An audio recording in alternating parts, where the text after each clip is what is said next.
Greetings, everyone, and welcome to Anime Night in the Dojo. Today's featured show, Dandadan, Season 2. Yep, Dandadan, Season 2, Episode 2.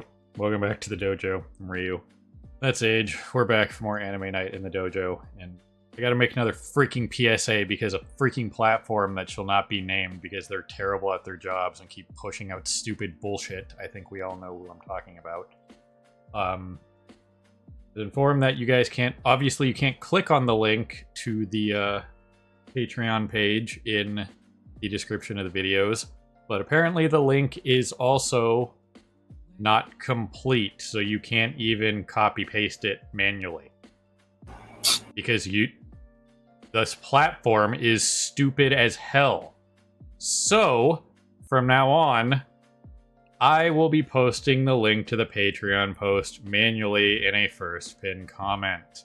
Because, you know, I've done the verifications. I don't know what they want from me. So I'll just pin it in the first comment as well as the description. So it might not be immediate because I'm not always awake when these videos, because I schedule the videos to release, you know, I upload them and then I schedule them to release over the course of the week. I'm not always awake when that happens, and the video has to be public to make a comment. So that might be a little late, but I'll do my best to get that up within a couple hours of the video, of this video, of like the review videos going up in the first pin comment until the time comes that this channel gets enough channel history or whatever their problem is. So yeah, I will do that starting this week. So I'm never not going to do that at this point, but it's not going to be immediate. So for anybody like watching in the first hour or two, if I'm not awake at that point, or if I'm not able to get to my computer or something, yeah, so I'm gonna have to make this slight PSA in every other video this week. But that's what's gonna be happening. So I will just make a first pin comment to the Patreon post with the timer-based reaction there. Because it boggles my mind that in the day and age that we live in, especially in America, that everything that should be way easier and simpler is convoluted as all hell and unbelievably difficult to get anything done when it shouldn't be. Speaking of convoluted as all hell, one thing that just occurred to me anyway, as you were talking about that, is it's actually typically better to do it in a pinned comment anyway, because I don't know if this ever got fixed, but I know for the longest time, most people that had like external links, like once again, like Blind Wave, they have their own site that they upload all their reactions on and stuff, and they just do external links. You do them in a pinned comment anyway, because apparently the YouTube phone app, which a lot of people use, is terrible with descriptions, and like you can't click links or anything on that, even if the link exists in it. And so people would post the link. People usually post the link in comments anyway, just so that way people on the phone app can actually use the link. Fair enough. Full disclosure, you guys, I don't do shit on my phone. I text and I call. That's it. I barely do anything else. You guys probably hear the ESPN app going off every once in a while. That's it. I'm not staring at my phone all the time.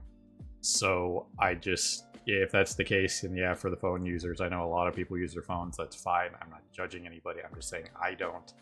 But yes, it's probably better just have it be in the first pin comment, because there's no freaking rule against putting links in comments unless, you know, the channel owner, in this case myself, like has that like turned off for other people. They're not going to stop my account from doing it, you know what I mean?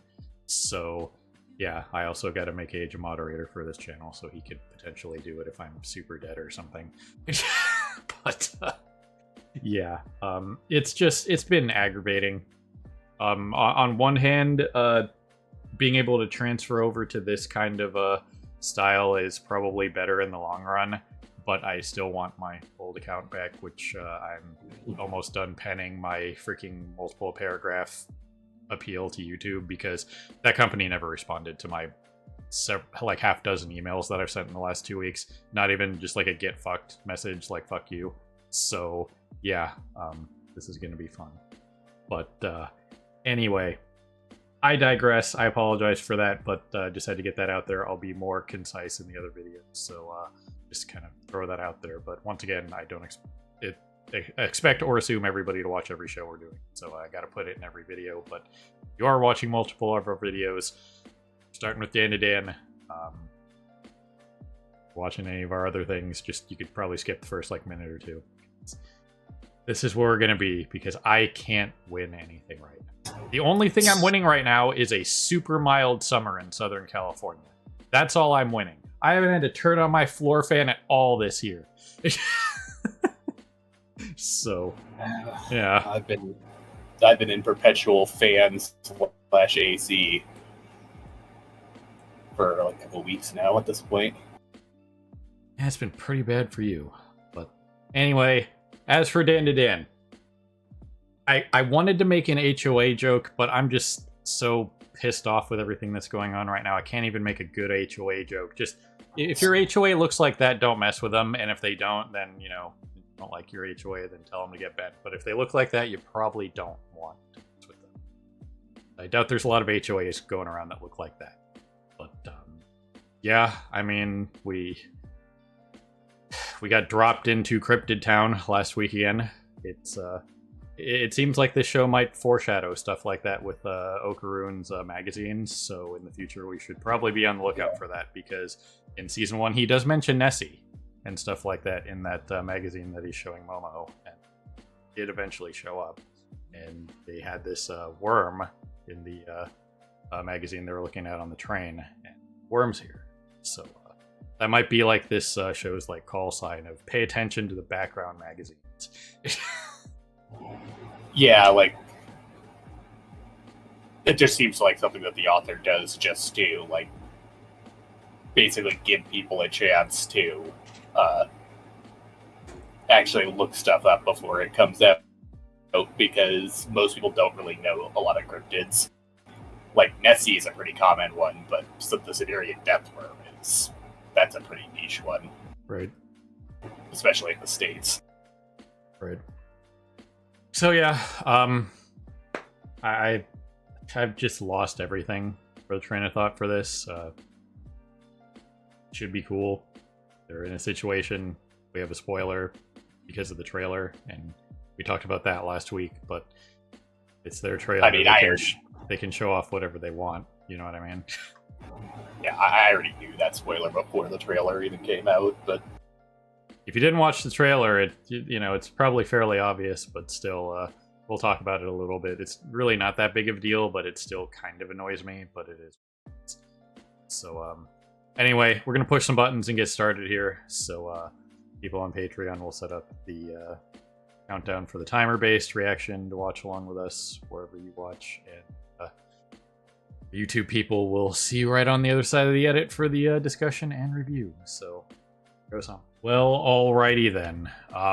This certainly was a thing. At the end of the reaction they were just talking about over on Patreon, that still trying to figure out where the cryptids land in this the power system here, because as Age mentioned, we got the gods, we got the yokai, the aliens. So the traditional power triangle doesn't exist. It's soon becoming the parabola of mystery. But yeah, like, as it stands right now, it seems like a pretty traditional power triangle in that the gods suppress the yokai suppress the aliens are trying to take over the god. They're trying to take over the power of the gods from the humans. Yep. So, as it stands, the cryptids, once again, odd man out, kind of, but as we saw in this episode, the evil eye guy was able to just completely negate what the worm is doing, but generally speaking, two negatives can nullify each other if they're doing the same thing. They don't always just, like, exacerbate the problem, so it's kind of like fighting fire with fire. But, yeah, this was a pretty interesting sequence just across the board for backstory of to how the evil eye yokai came about, and just once again, I believe that a story similar to the child that becomes the evil eye yokai is some sort of actual Japanese, kind of like this worm is a known cryptid or whatever supernatural stuff. Yeah, it's the Siberian death worm. It's I think it's actually referred to as like the Manchurian death worm or something like that, but it's a Siberian cryptid. Yep. But yeah, no. Freaking stories of sacrifice, of like child sacrifice and stuff like that is pretty common in Japanese mythology. And mythology in general, but Japanese in particular does have a lot of it. So, like, it's kind of a pretty common story in myth. Right. And then this one in particular was part of this whole backstory of, once again, the HOA has been trying to appease the death worm this whole time, and inadvertently created the evil eye while they were doing so. Right. And so, this was just a kid that they sacrificed. But after 100 to 200 some years of him sitting there as a ghost seeing the worm killing everyone off, he turned into the evil eye. Right. Because that was the story there was, he just wanted to play with the other children, and he, I don't know if he assumed that it was happening because of him, or if he knew that it wasn't him, and he was just, Well, at first he seemed confused, like he wasn't sure what exactly was happening. But then he eventually puts it together, and that's where he becomes the evil eye, was once he puts together what is actually happening, he swears revenge against the HOA family. Right. Which, from what we saw there...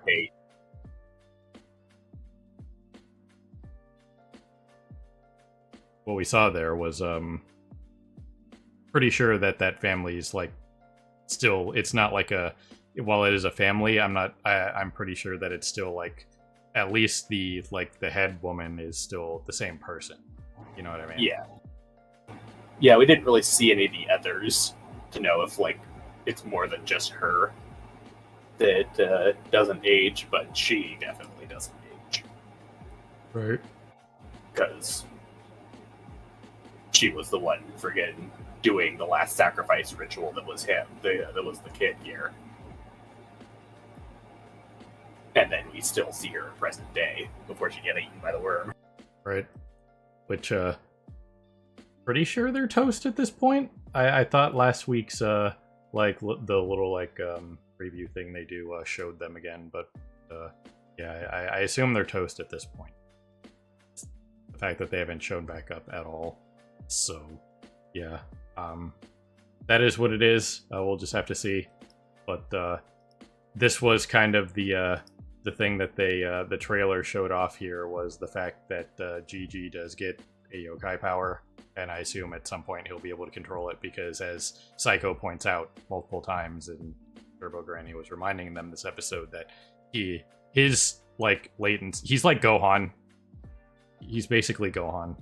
So he just has all this latent power that just when it just appeared for him, it's crazy amount of power. So it'll be interesting to see how he eventually gets control of it. But that was like one of the major things in the trailer that they showed was the yokai form, which does look slightly different than the form he is like in currently. So that that's what I was gonna say.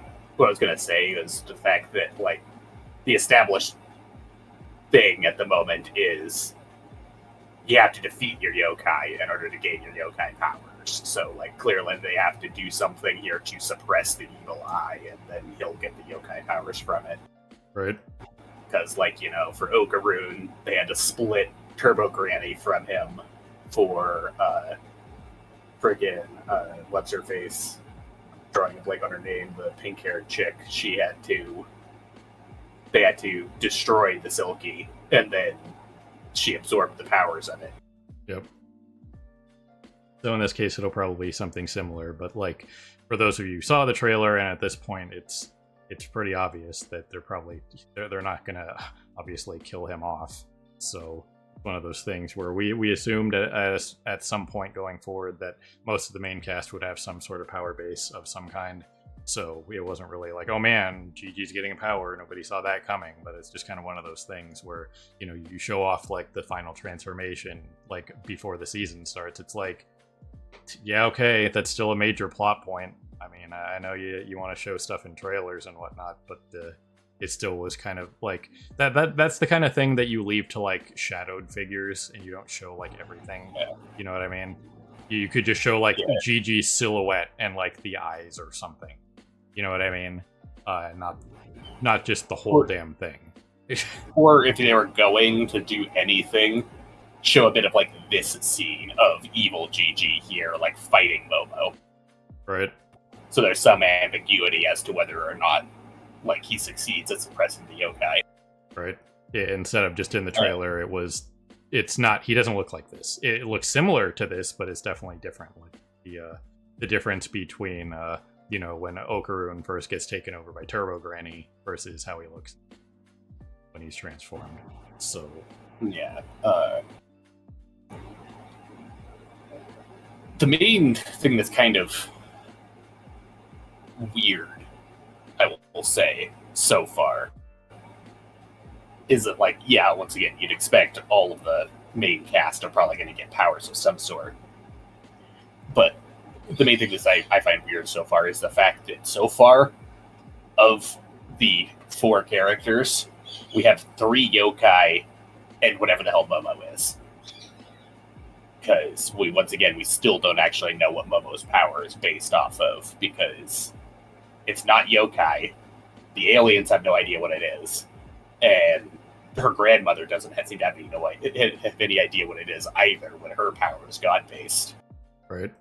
Because as she points out, she can only use her power in the region where the local god is. If she goes out of their city, she can't do anything. Meanwhile, yeah, sure, her powers. Momo can use her power anywhere. Yeah, Momo's power is inexplicable at the moment. Like, we don't have any sort of anything to tie it to. Because the grandmother's is god-based, and like she can only use powers when she's in the domain of a god that she's contracting with. Right. So, yeah, again, reasonable enough episode for what it was. We got to talk about this immediately. 12 episode season, it probably was going to come up sooner than later. Obviously, they probably weren't going to do a trailer for stuff that was like super deep into the season. But I assume we'll be probably wrapping this up in the next episode or two, and then be getting whatever the next thing is, because since we like started this story arc in the previous season, I imagine that this story arc's only going to go like 3 or 4 episodes, and then the rest of the season will probably be an entirely new story arc. Right, because there are a couple different characters that are like in the OP that are probably going to be part of it, and then Ira will probably be back at some point, because I doubt they're going to write her out completely. You know what I mean? So, and by they, I mean, you know, the author. So. I always refer to it as we always refer to it as they when we talk about the anime side of stuff, because it's like a team that's doing this. But you know, whenever story related stuff, it's like, generally speaking, assuming that they're sticking close to the source material, it's whatever the author did. It's not like there are multiple people writing this. Yeah, from what I know, Ira's a pretty relevant character overall. We'll probably get her through most of the story arcs after this one, this was just one where it didn't really make sense to have her around, because she's still like so opposed to Momo and stuff like that, and this is Momo's childhood friend. Right. So it's not like she was just gonna, you know, fourth wheel tag along on this trip because of whatever. They could have like forced it, like, no, I'm going on this trip to protect Okarun from the madness. But yeah, It's fine. It's just kind of one of those things where it's better to leave a character out than just kind of like force it in there unnaturally into a situation where it just doesn't make sense because the relationship is not there. So, yeah, once again, like she has her one-sided attachment to Okaroon and her rivalry with Momo, and neither of those really get her into this storyline. Yep. But yeah, that's still the weird thing for me, though, is the power scaling. And not the power scaling, but like the unbalanced power dynamic currently of... I know we're still missing several main characters. Because I know this cast is fairly big. Once again, it's a Persona-style story. So there's like 7 or 8 main characters. But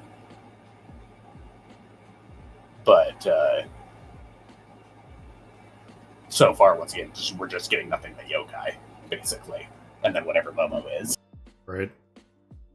So at some point, you got to figure there's going to be some of the other power systems for the other characters that are probably coming. So it'll be interesting to see.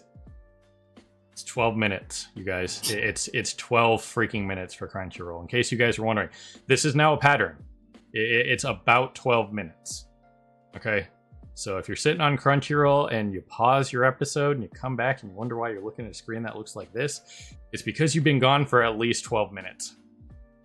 So this seems to be how it is. Maybe it'll change in the future, but I now have a timer running because I have live split up and I kind of want to just kind of like eyeball it and keep the discussion section like under like a certain time and like over a certain time. So I'm just kind of looking at it, and every time Crunchyroll just dies. Obviously, you don't have this problem for Sakamoto Days because that's on Netflix, but this, for the other 4 shows that we're doing, it's on Crunchyroll, and I look at that timer, and when it just, even if I've moved around and bounced around for different stills for the episode, it's 12 minutes. So it's not totally consistent because like there have been times where it's died within the first like minute of us talking, or we've gone for like full like 40-minute discussions with it only doing it right at the end. Yeah, but the last week or so, it's been 12 minutes since I've had this timer. It's like it knows it's like 12 minutes. Give or take like 10 or 15 seconds in either direction, but it's been about 12 minutes. So yeah, that's what I was gonna say. Like, 12 minutes definitely seems to be like the most common, but it's not totally consistent to that. Yep. So either way, it'll be interesting to see how they how they force the evil eye. Maybe it'll be kind of like a compromise thing, because once again, the original form of the spirit wasn't like a malevolent being. You know what I mean? So yeah, no, it was just another one of the kids that was sacrificed who ended up absorbing like all of the residual hate and malice of all of the other people who've been sacrificed.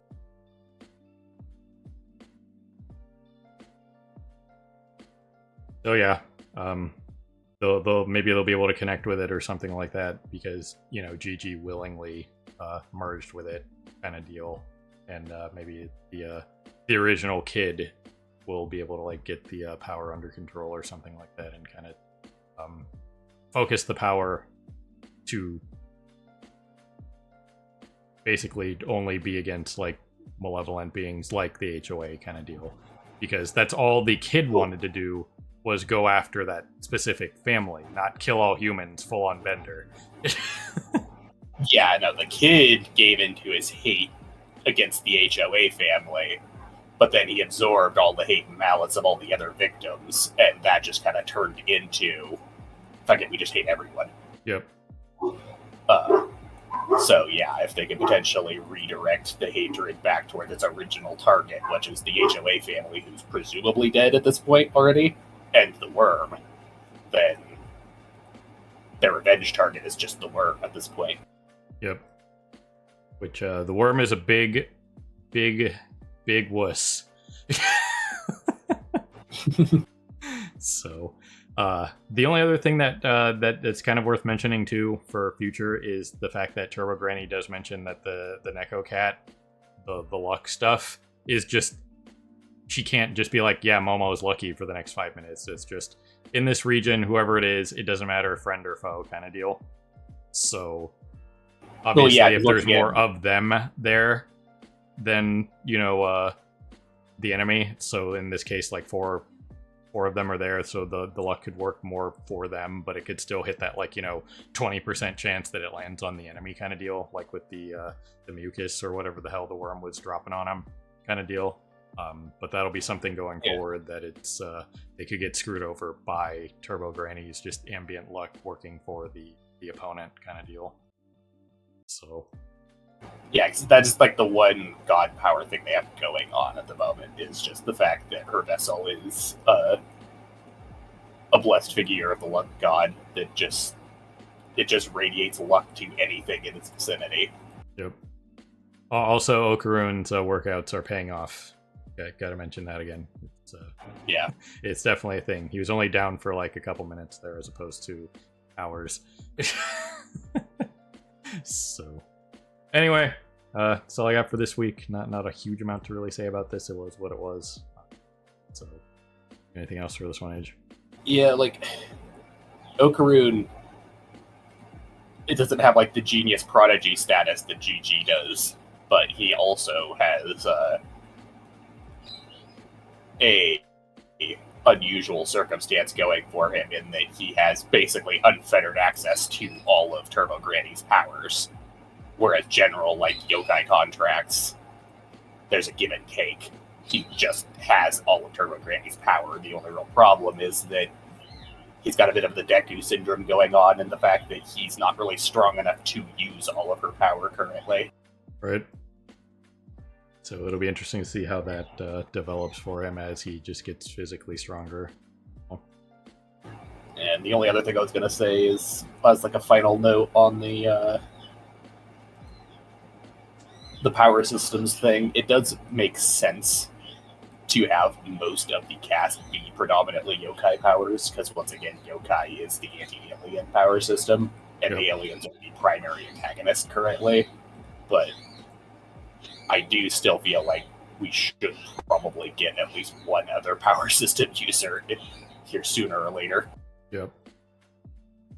Because at some point the aliens will be back, because they're I assume there'll be the random cryptids out there every once in a while like we have here, but the aliens are going to be the big problem. So yeah, once again, they're currently the primary antagonist of the series. The whole like premise to this whole thing is, once again, that the aliens are invading humanity, trying to steal the power of the gods, their psychic powers and stuff like that. But they're being counteracted by the yokai, who don't want anything to do with them. Yep. And whose power directly counters theirs. But then the yokai themselves are being suppressed by the gods and prevented from taking over humanity themselves. Yep. It's like I said, it's pretty soon gonna be the parabola of mystery. It'll happen.